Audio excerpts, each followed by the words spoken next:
I do a charity show for the Motion Picture and Television Home every year, actually. And even though I've never worked with Adam in a movie, he's been so gracious and generous and directed the show for me on a few occasions. So I just fell in love with him on that.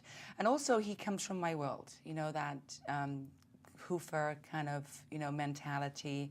I love his work ethic. I love his enthusiasm, and his energy is contagious. And I just love his sick sense of humor, which is just sick and dark and absolutely horrible. So it was like, okay, tell me when to turn up. What do I do? And then, of course, once I was doing the movie, he's like, Adam, please, can you write another song in for me? Can I do some more? I don't want to go. I'm having too much fun here.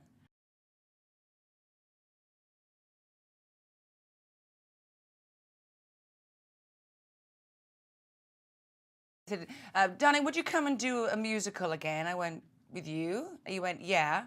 I said, yeah. And then he went, do you want to sing Hit Me With Your Best Shot? I went, yeah, sure. I love her, and I love Pat Benatar, and I love that song.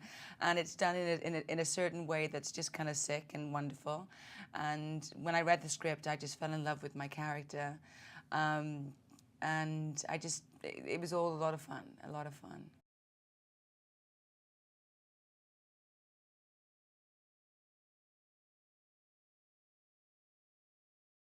I went in for a very limited time, actually. I was only on set for about a week and a half.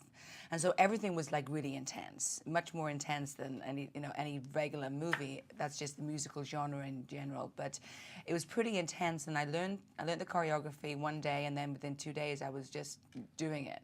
But I love that dancer camaraderie. You work really hard. It's tough. At 1 o'clock in the morning, you think you can't possibly do it one more time with a different camera angle.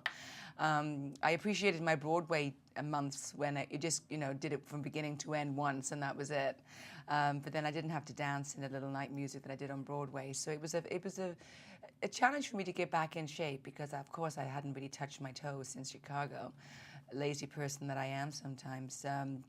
So it was like thrown into the fire, but it was a great, cozy, warm fire.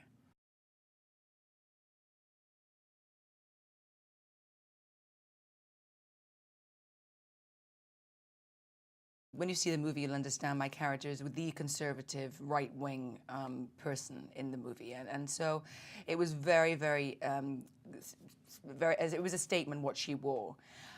It was so bad what I put on for each costume fitting that it was brilliant. I mean, I can't believe that people used to walk around with quarterback shoulder pads like that, like linebackers.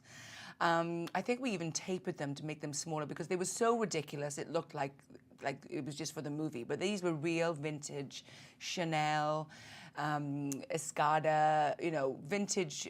Well, vintage. Can we call the '80s vintage? I guess, of course, we can. Real outfits, and it was just, I don't know, the music was great in the '80s, I think.